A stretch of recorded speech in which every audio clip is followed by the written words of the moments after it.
فاسألوا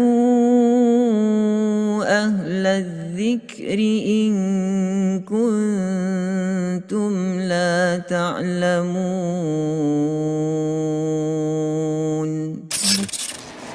Assalamualaikum warahmatullahi wabarakatuh.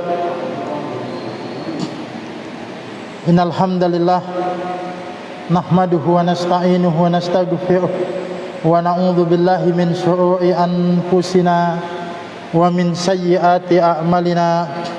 May yahdihillahu fala mudhillalah wa may yudlil fala hadiyalah. Asyhadu an la ilaha illallah wahdahu la syarikalah wa asyhadu anna Muhammadan abduhu wa rasuluhu la nabiyya ba'dah. Allahumma salli wa sallim ala nabiyyina Muhammadin wa ala alihi wa ashabihi wa man tabi'ahum bi ihsanin ila yaumiddin, amma ba'du. Alhamdulillah, jamaah yang dimuliakan oleh Allah Subhanahu wa taala, kita tentu bersyukur kembali bisa melanjutkan pengajian ini. Tentu saja ini adalah satu nikmat yang patut kita syukuri. Oleh sebab itu tak henti-hentinya kita memuji Allah Subhanahu wa taala dengan ucapan alhamdulillah ya rabbil alamin. Dan kita juga selalu memohon kepada Allah Subhanahu wa taala semoga kita senantiasa dilindungi dari segala macam bahaya, segala macam penyakit dan wabah. Dan yang lebih penting lagi adalah kita berdoa semoga kelak Allah Subhanahu wa taala berkenan untuk mewafatkan kita dalam keadaan muslim, dalam keadaan tunduk patuh kepada Allah Subhanahu wa taala. Salawat dan salam semoga senantiasa dilimpah curahkan kepada Nabi kita Nabi Muhammad sallallahu alaihi wasallam, keluarga,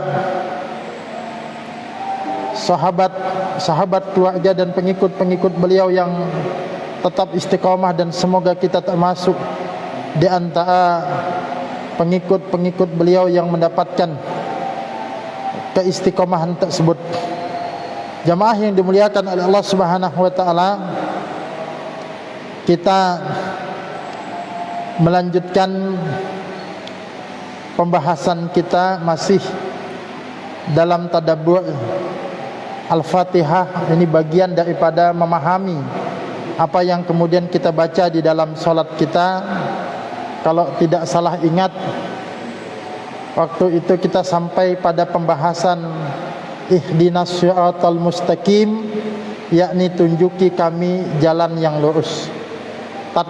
Waktu itu kita membahas tentang makna kita minta hidayah. Kenapa kita minta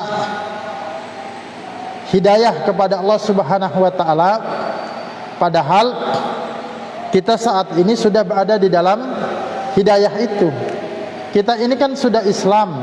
Kalau Islam itu sudah mendapatkan petunjuk, tapi kenapa kemudian kita tetap minta lagi hidayah kepada Allah Subhanahu wa taala? Waktu itu kita menjelaskan paling tidak maknanya adalah dua. Yang pertama, maksudnya adalah kita minta tambahan hidayah. Sebab hidayah itu bertingkat-tingkat. Sebagaimana iman itu juga bertingkat-tingkat. Mungkin kita mendapatkan hidayah dalam hal tertentu, tapi mungkin belum mendapatkan hidayah pada hal-hal lainnya. Ya, misalnya kita sudah sholat wajib, tapi belum melaksanakan sholat sunnah. Kita minta tambahan hidayah lagi supaya kemudian mau mengerjakan sholat sunnah. Nah, ini juga bisa kita tadabbur, kita ambil maknanya dari firman Allah Subhanahu wa taala di dalam surah Al-Kahfi ayat yang ke-13, ya. Nahnu naqussu 'alaika naba'ahum bil haqq innahum fityatun amanu bi rabbihim wajidnahum huda. kami ceritakan kisah mereka kepadamu, maksudnya kepada Nabi Muhammad, dengan sebenarnya.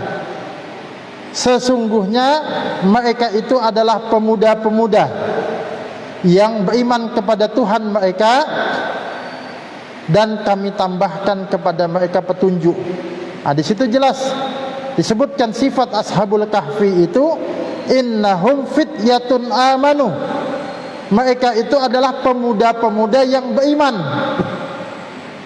ya kepada Tuhan mereka. Wazidnahum huda, lalu kami tambah lagi hidayah itu kepada mereka. Sudah beriman, tapi hidayah itu kemudian ditambah lagi. Jadi ternyata yang membutuhkan hidayah itu bukan saja orang kafir yang membutuhkan hidayah Islam, tapi kita juga ya yang sudah beriman itu masih membutuhkan tambahan hidayah. Sebagaimana yang tercantum di dalam surah Al-Kahfi ini, makna minta hidayah yang pertama maksudnya adalah minta tambahan hidayah.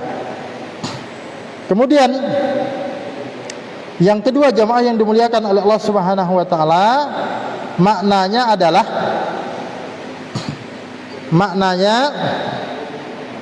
kita minta istiqomahkan di atas hidayah itu. Kita sudah mendapatkan hidayah, sudah mendapatkan petunjuk, cuma tidak ada jaminan kita untuk wafat dalam keadaan memegang teguh hidayah tersebut. Makanya kita minta hidayah kepada Allah Subhanahu wa taala, maknanya adalah minta diistiqomahkan di atas hidayah tersebut.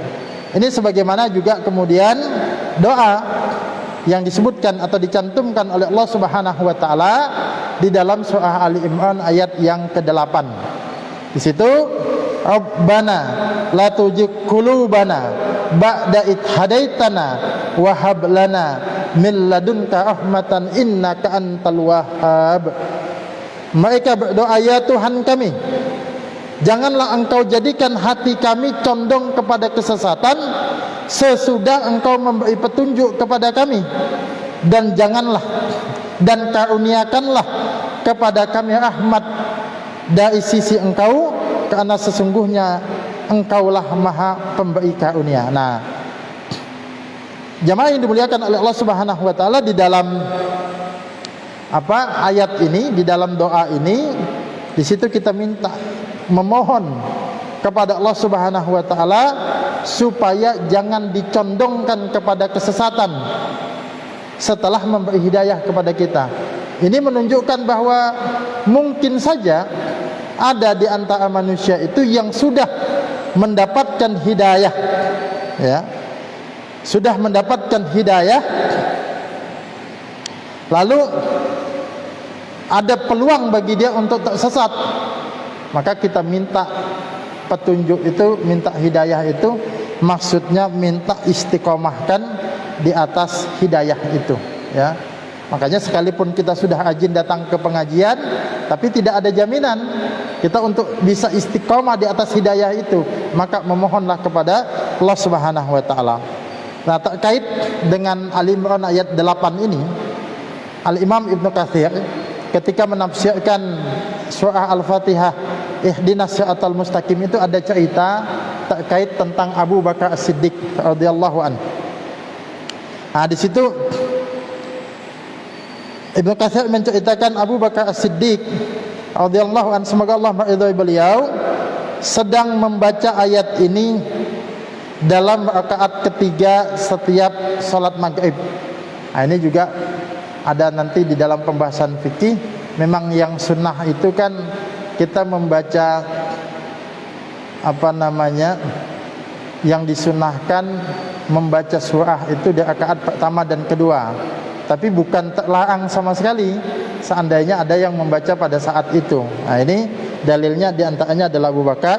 Nah, setiap rakaat ketiga salat maghrib, ya, sesudah dia membaca surah Al-Fatihah, yakni ayat yang dibacanya secara perlahan, tapi tidak dikeraskan, ya, secara perlahan, beliau Abu Bakar membaca tadi ini doa di dalam surah Ali Imran, ayat yang ke-8 ini, surah Ali Imran ayat yang ke-8. Nah, lalu setelah itu ya, Imam Ibnu Katsir mengatakan, berdasarkan kesimpulan ini dapat dikatakan bahwa makna ihdinas siratal mustaqim ialah tetapkanlah kami pada jalan yang lurus dan janganlah engkau simpangkan kami kepada jalan yang lain. Nah, jadi dua makna minta hidayah dalam kalimat ihdinas siratal mustaqim ini. Satu adalah kita minta tambahkan hidayah kepada Allah Subhanahu wa taala. Yang kedua adalah minta istiqomahkan di atas hidayah tersebut. Nah, jamaah yang dimuliakan oleh Allah Subhanahu wa taala, malam ini kemudian kita lanjutkan dengan makna as-sirat al-mustaqim. Makna sirat al-mustaqim di dalam ayat tersebut apa? Kalau kita terjemahkan makna sirat al-mustaqim ke dalam bahasa kita, ya jalan yang lurus. Tapi apakah yang dimaksud dengan jalan yang lurus itu? Ini butuh kemudian pentadaburan, butuh kemudian perenungan. Sebab tidak bisa itu hanya kita pahami secara makna ungkapan dalam bahasa kita. Jangan sampai kita menganggap jalan yang lurus itu seperti jalan tol, jalan yang kemudian mulus, jalan yang tidak berliku, jalan bebas hambatan. Itu kalau bayangan kita jalan yang lurus di dunia. Itu kalau jalan yang lurus ya jalan tol, jalan bebas hambatan. Nah, padahal kalau jalan yang lurus di dalam ayat ini kan dijelaskan ihdinas siratal mustaqim. Nah, pada kalimat selanjutnya siratal ladzina an'amta alaihim, yaitu jalan orang-orang yang telah engkau beri nikmat. Ya, jalan yang lurus itu jalan yang dulu sudah pernah Allah Subhanahu wa taala berikan kepada siapa? Kepada orang yang telah diberi nikmat. Siapa orang yang diberi nikmat itu? Nah, ini ditafsirkan oleh ayat yang lain, yakni dalam surah An-Nisa ayat 69. Di situ dikatakan wa may yuti'illaha wa rasulahu fa ulaika ma'al ladzina an'amallahu alaihim minan nabiyyina wasiddiqina wasyuhada wassalihin wa hasuna ulaika rafiqa. Dan barang siapa yang mentaati Allah dan Rasulnya, mereka itu akan bersama orang-orang yang diberikan Allah nikmat, yang dianugerahkan nikmat oleh Allah. Siapa mereka? Yang pertama minan nabiyyin, dari kalangan para nabi, ya, as-siddiqin, orang-orang yang benar keimanannya, wasyuhada, orang-orang yang mati syahid, wassalihin, dan orang-orang saleh. Jadi orang yang menempuh jalan yang lurus itu adalah para nabi, siddiqin, syuhada, salihin. Pertanyaannya kemudian, apakah jalannya para nabi itu menempuh jalan yang bebas hambatan, tanpa ada ujian, jalan yang penuh dengan kenikmatan dunia? Padahal ini jalan orang yang telah diberi nikmat. Nah, tentu bukan itu yang dimaksud. Sebab ujian para nabi itu sangat berliku. Sejak Nabi Adam sampai Nabi Muhammad itu ujiannya berliku. Bahkan di dalam sebuah hadis itu disebutkan bahwa manusia yang paling berat ujiannya itu adalah para nabi. Kita lihat bagaimana Nabiullah Yusuf alaihi salam jalannya berliku, Pak. Ya, dihasad oleh saudaranya, dibuang di sumur, dijual, dijadikan budak, masuk penjara. Itu Shiratal Mustaqim, jalan yang lurus. Nabi Musa, ya, dibuang, ya, tentu saja atas perintah Allah Subhanahu wa taala. Kemudian masuk ke dalam istana, tapi kemudian melawan kezaliman itu, sempat kemudian, ya, kalau bahasa sekarang dalam pelarian, ya, dikejar-kejar. Itu Shiratal Mustaqim, jalan yang lurus. Nabi kita, Nabi Muhammad sallallahu alaihi wasallam, tak lebih pada fase Makkah, itu beribadah pernah dilempari kotoran onta, pernah kemudian diboikot, ya. Nabi pernah kemudian dilempari ketika dakwah ke Taif. Itu jalan yang lurus, itulah Shiratal Mustaqim. Jadi jangan bayangkan bahwa Shiratal Mustaqim itu jalan yang lempang, jalan yang kemudian bebas hambatan, yang sepi dari ujian, bukan. Tapi justru jalan yang lurus itu jalan seperti yang ditempuh para nabi itu.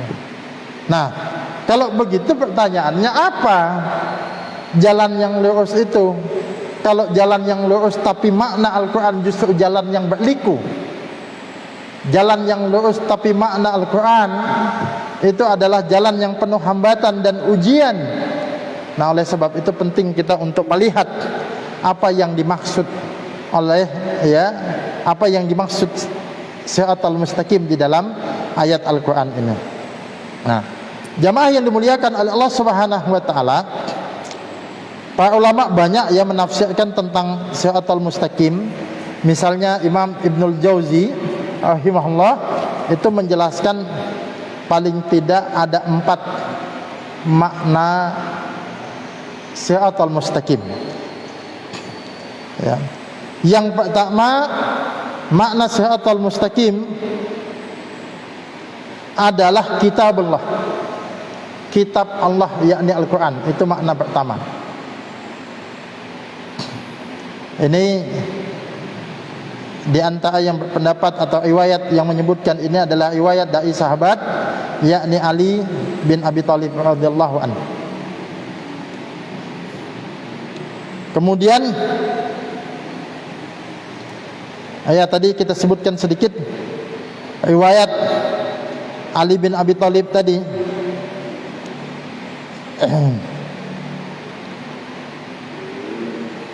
Ali bin Abi Thalib pernah menyebutkan bahwa Rasulullah sallallahu alaihi wasallam bersabda, ya, as-Shiratal Mustaqim kitabullah.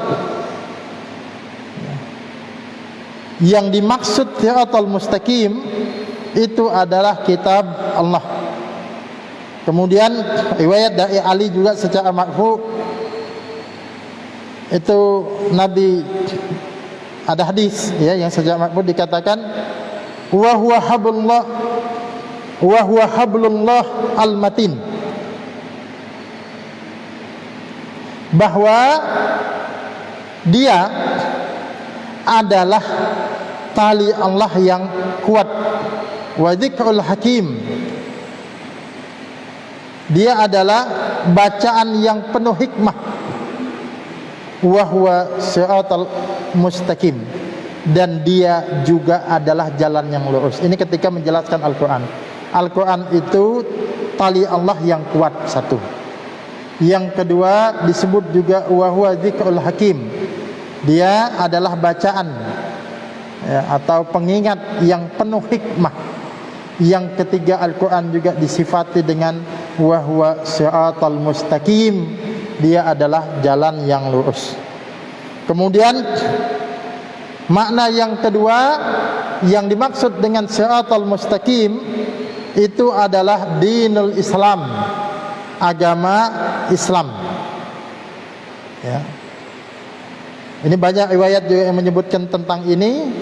Makna yang ketiga yang diungkap oleh Ibnul Jauzi adalah makna Shiratal Mustaqim ialah jalan petunjuk menuju agama Allah.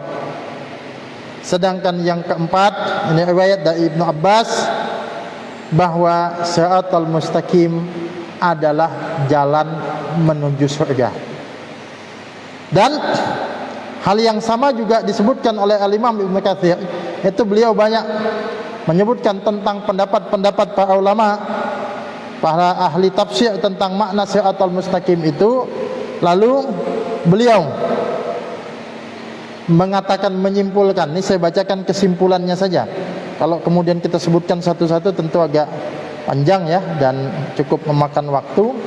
Kata Imam Ibnu Katsir, selanjutnya ungkapan para ahli tafsir dari kalangan ulama salaf dan ulama khalaf berbeda dalam menafsirkan lafaz sirat ini, meskipun pada garis besarnya mempunyai makna yang sama, yaitu mengikuti perintah Allah dan Rasulnya.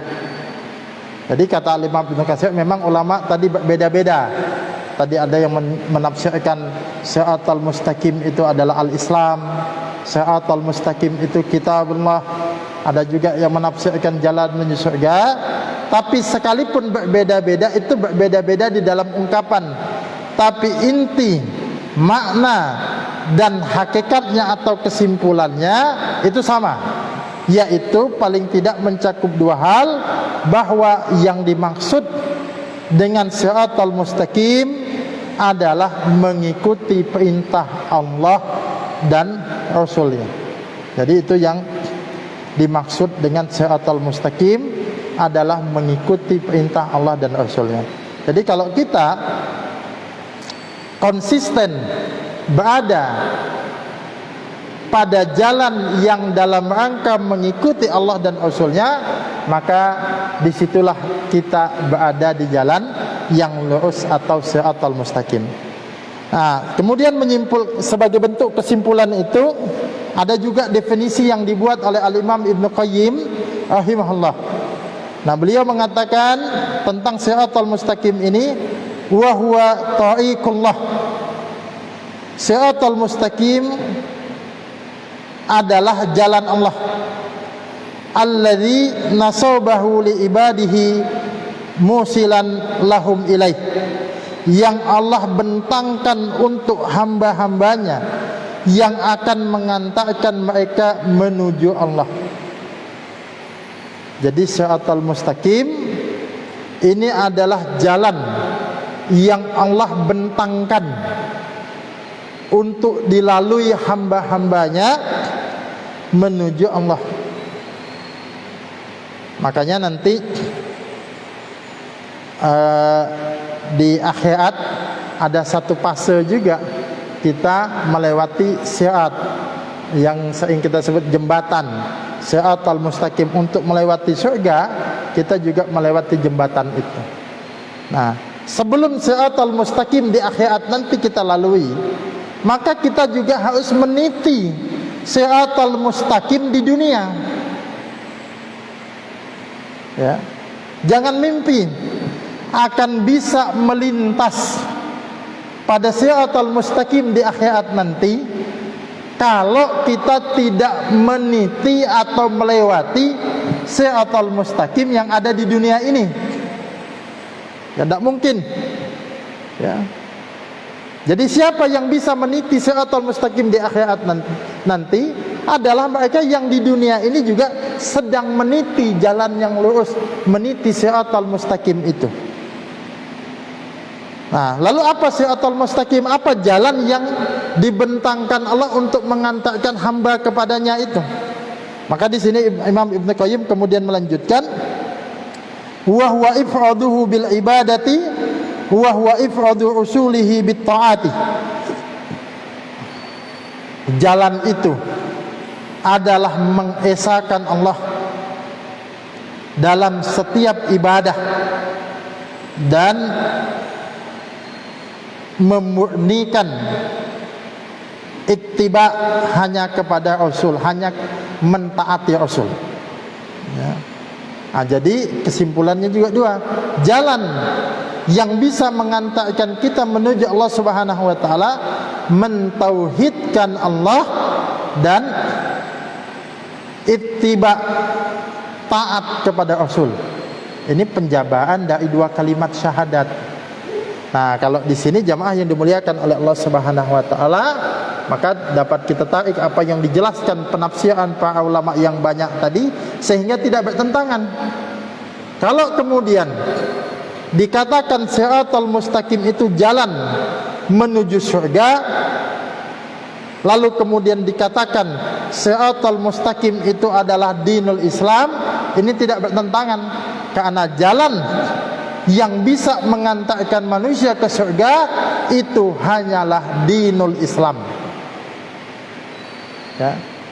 Sebab jalan selain Islam itu tidak akan diterima oleh Allah Subhanahu wa taala.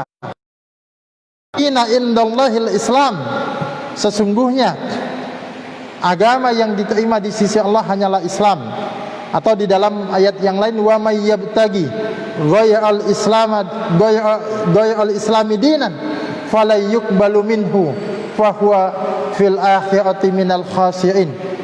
Barang siapa yang mencari agama selain agama Islam, tidak akan diterima agama itu daripadanya, dan di akhirat nanti termasuklah dia orang yang merugi. Ya, termasuk orang yang merugi. Nah, jemaah yang dimuliakan oleh Allah Subhanahu wa taala, kalau dikatakan lagi bahwa siratal mustaqim itu adalah kitabullah, itu juga tidak bertentangan, karena tidaklah disebut orang itu muslim kecuali dia berpedoman kepada kitab Allah Subhanahu wa taala, yakni Al-Qur'an. Maka apa yang disampaikan tadi kemudian tidaklah bertentangan. Nah, jemaah yang dimuliakan oleh Allah Subhanahu wa taala, hanya saja supaya mudah kemudian kita kerucutkan makna itu kepada dua hal, yakni siratal mustaqim. Yang pertama adalah mentauhidkan Allah Subhanahu wa taala. Apa itu mentauhidkan Allah? Yakni beribadah semata-mata hanya untuk Allah Subhanahu wa taala, tidak kita beribadah kepada yang lain. Nah, ini siratal mustaqim. Ini sebagaimana penjelasan ini atau tadabbur ini bisa juga kita tarik daripada surah Yasin. Surah Yasin surah ke-36 ayat 60 sampai 62. Di situ dikatakan alam ahad ilaikum ya bani Adam alla ta'budu syaitana innahu lakum aduwwum mubin. Bukankah aku telah memerintahkan kepadamu, hai bani Adam, supaya kamu tidak menyembah setan, dan sesungguhnya setan itu adalah musuh yang nyata bagimu. Wa ani'buduni, dan sembahlah aku, beribadahlah kalian kepadaku, kata Allah. Hada siratum mustaqim, dan ini adalah jalan yang lurus. Nah, jadi jalan yang lurus itu meninggalkan peribadatan kepada setan, kepada tagut, kepada apa saja yang diibadah selain Allah, dan beribadah hanya kepada Allah Subhanahu wa taala. Itulah siratal mustaqim, jalan yang lurus. Jadi kalau kita mau memastikan atau paling tidak mengevaluasi kita ini sudah berada di jalan yang lurus apa belum, perhatikan bagaimana praktek ibadah kita. Apakah sudah murni ibadah kita hanya untuk Allah Subhanahu wa taala? Sudah murnikah kita menegakkan kalimat la ilaha illallah, bukan semata-mata mengucapkan la ilaha illallah? Bagaimana maksudnya? Apakah kita sudah menegakkan ibadah kepada Allah Subhanahu wa taala? dan meninggalkan segala macam bentuk praktek kesyirikan. Tapi kalau kemudian ternyata masih banyak praktek-praktek kesyirikan, masih percaya kepada dukun, benda-benda keramat, ya, kepada mistik-mistik dan lain sebagainya, maka kita patut segera sadar bahwa kita sedang tidak berada di atas siratal mustaqim. Kalau kita sedang tidak berada di atas siratal mustaqim, ya, maka nanti kita tidak akan bisa melewati siratal mustaqim tersebut. Ya, justru kita berlindung jangan sampai kemudian kita malah berada di jalan yang menuju kepada neraka.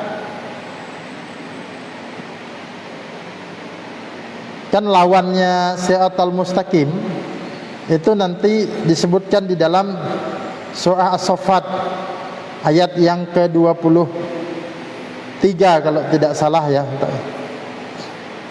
Nah, kita lihat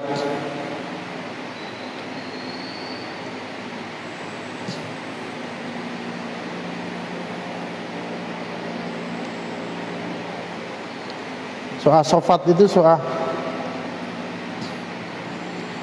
keberapa surah As-Saffat?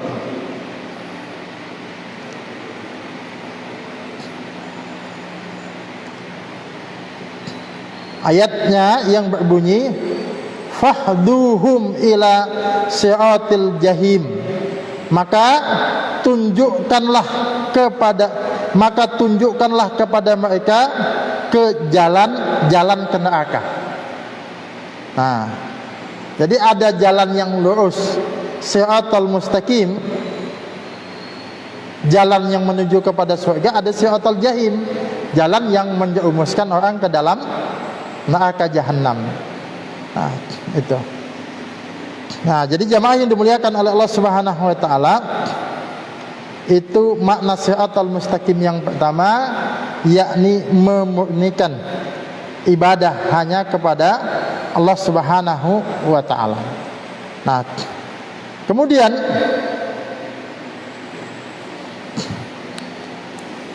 makna yang kedua, siratal mustaqim itu adalah petunjuk Nabi sallallahu alaihi wasallam. Ini sebaik-baik petunjuk, sebagaimana di dalam muqaddimah khutbah itu sering dikatakan fa inna asdaqal hadithi kitabullah wa khairal hadyi hadyu Muhammadin sallallahu alaihi wasallam, dan sebaik-baik petunjuk adalah petunjuk Nabi Muhammad sallallahu alaihi wasallam.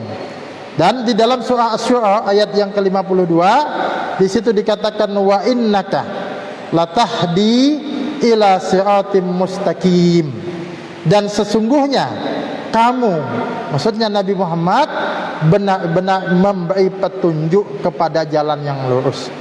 Jadi petunjuk Nabi, sunnah Nabi itu adalah siratal mustaqim.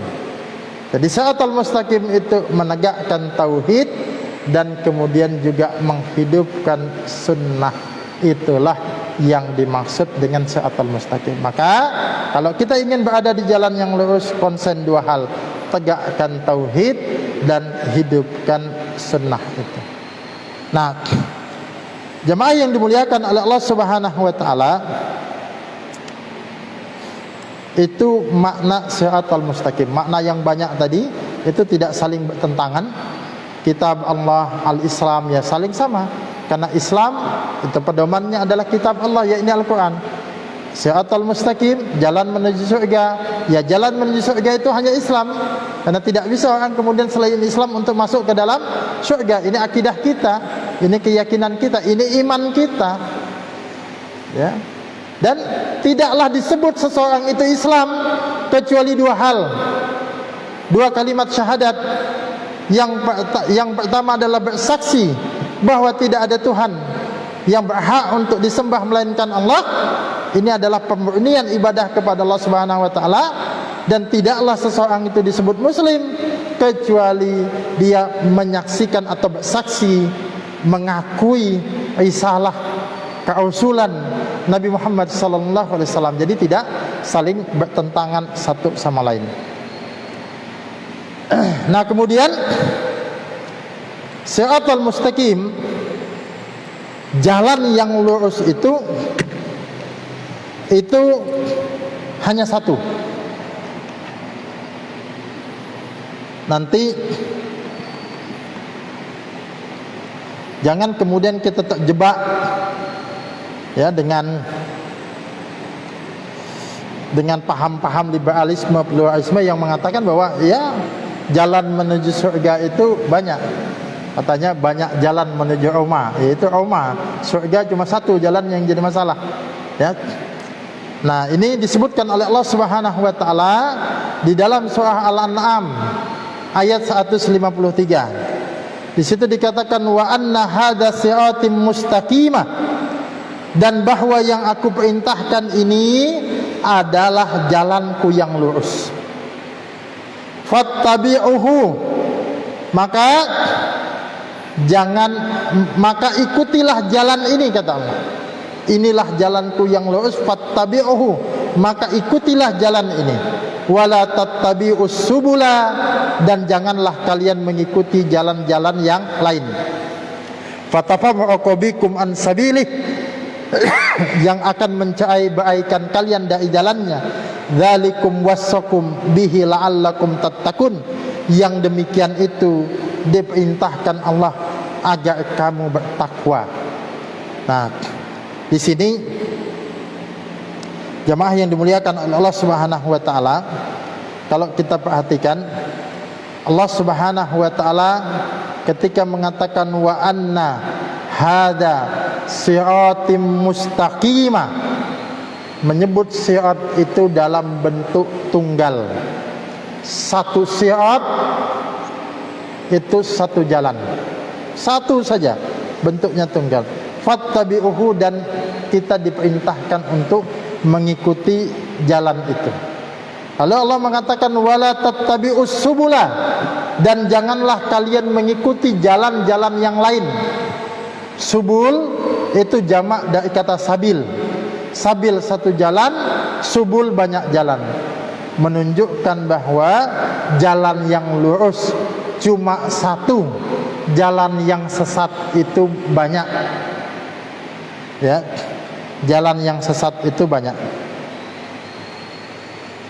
Ini diperkuat penafsiran yang diceritakan oleh sahabat Abdullah bin Mas'ud. Dia mengatakan khattalana Rasulullah sallallahu alaihi wasallam yauman khattan. Suatu ketika Rasulullah sallallahu alaihi wasallam membuat satu garis lurus kepada kami, yang menggariskan kepada kami satu garis lurus pada suatu hari. Faqala, dan Nabi berkata, hadza sabilillah, ini adalah jalannya Allah. Ini jalan Allah. Jadi Rasulullah itu buat garis, Pak. Ketika menafsirkan ayat ini tadi Al-An'am ayat 153 ini, Rasulullah membuat satu garis lurus, lalu mengatakan hadza sabilillah, ini adalah jalannya Allah. Hatta an yamini dzalikal khatt wa an simalihi khututan. Kemudian Rasulullah menggaris di sisi kanan dan di sisi kirinya banyak garis. Jadi maksudnya apa? Nabi membuat satu garis lurus mengatakan ini jalan Allah, kemudian di samping garis itu dibuat panah-panah cabang-cabang lagi, cabang-cabang yang banyak. Faqala, lalu mengatakan hadhihi subul, dan inilah banyak jalan. Ala kulli sabilin minha syaitan yad'u ilaiha. Di setiap jalan itu ada setan yang mengajak kepada jalan yang menyimpang tersebut. Summa qara'a hadhil ayah. Kemudian Rasulullah membaca ayat ini. Jadi satu garis lurus, tapi di samping-sampingnya itu ada cabang-cabangnya. Yang lurus ini satu jalan itu saja, itulah Islam. Sedangkan yang menyamping-menyampingnya itu, itulah jalan-jalan setan. Dan jangan lupa bahwa di setiap simpangan itu ada setan yang memanggil-manggil kita. Ya, memanggil-manggil kita supaya melewati jalan itu. Nah, kayak di sini, Mbak. Ini kan satu gang ini, mulai ujung Kemuning sampai sana tuh jalan yang lurus. Kiri kanannya kan banyak gang itu. Nah, di setiap gang itu ada setannya. Ibarat tujuan kita surga itu berada di ujung sana. Nah, ketika melewati itu ternyata banyak setan yang menggoda. Ayo singgah sini, lewat sini saja, lewat sini saja. Kadang-kadang ditipu kita, dikatakan oleh setan, inilah jalan ke surga. Ayo sini jalan ke surga, sana salah, di sana jalan buntu. Nah, bisa disesatkan. Nanti pekan depan mungkin kita akan menjelaskan bagaimana strategi setan menyesatkan kita dari siratal mustaqim, menyesatkan kita dari jalan yang lurus ini. Nah, jamaah yang dimuliakan oleh Allah Subhanahu wa taala, ini saya ingin membuat sebuah kesimpulan begini, bahwa jalan yang lurus hanya satu, yakni jalan yang tegak di atas dua kalimat syahadat, yaitu tauhid dan sunnah. Jalan yang lurus cuma satu, yakni jalan al-Islam atau dinul Islam. Jalan yang lurus itu jalan yang tegak di atasnya kitabullah yang dijelaskan oleh hadis Rasulullah sallallahu alaihi wasallam, hanya itu. Ya, tidak ada kemudian jalan-jalan yang lain. Jangan sampai kemudian kita terjebak satu paham pluralisme, liberalisme yang dikampanyekan oleh orang-orang liberal yang mengatakan semua agama itu sama. Tapi ingat, ada juga yang lebih bahaya lagi. Satu jenis ini liberalisme, pluralisme. Satu lagi dan sudah dipatwa oleh majelis ulama, ini sebagai satu paham yang sesat, yakni sekularisme. Sekularisme itu bagaimana? Nah, sekularisme itu, jamaah yang dimuliakan oleh Allah Subhanahu wa taala, dia bukanlah satu paham yang anti agama pada asalnya. Tapi dia menjadikan agama itu sebagai salah satu bagian dari kehidupan saja. Jadi kehidupan ini ada politiknya, ada ekonominya, ada budayanya, ada pendidikannya, ada sosialnya, dan di ujung ada agama.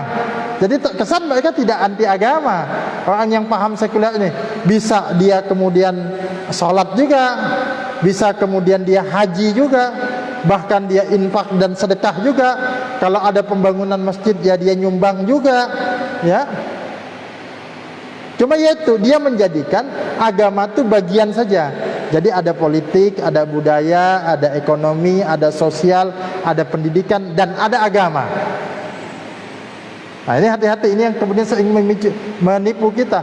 Padahal konsep Islam itu tidak begitu. Islam, lalu di dalam Islam itu mengatur politik, mengatur budaya, mengatur ekonomi, sosial, pendidikan. Puncaknya ini Islam. Jadi Islam itu mencakup semua hal itu Islam. Nah, paham sekuler tadi tidak. Makanya sekuler itu tidak melarang kita untuk berbicara tentang agama. Silahkan pakai simbol-simbol agama kalian. Cuma ya tolong di masjid aja, karena itu salah satu bagian aja. Kalau mau bahas dalil itu di masjid. Jangan bawa nanti dalil itu diperbankan.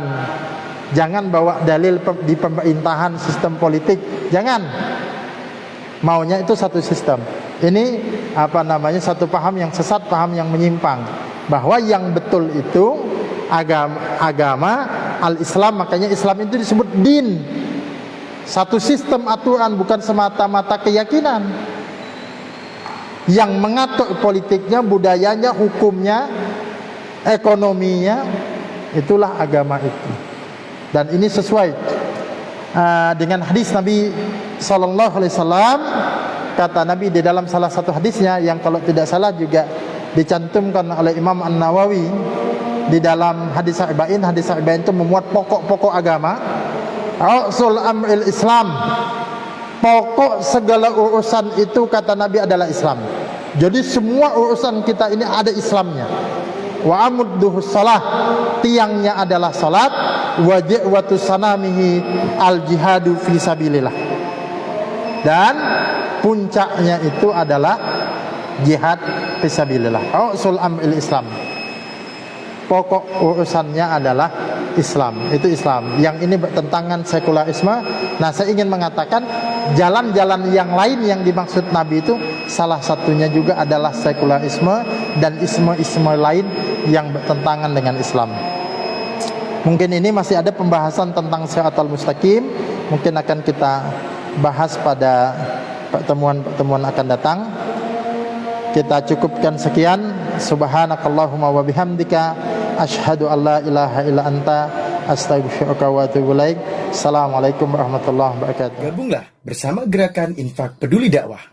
Hanya dengan mendonasikan dana Anda sebesar Rp50.000 setiap bulan, berarti Anda telah membantu syiar dakwah Islam hingga ke berbagai wilayah pedalaman Kalimantan Timur. Karena dakwah tak harus ceramah. Kirim SMS atau WA Anda, ketik GIP Dakwah, kirim ke 0811 586 1331.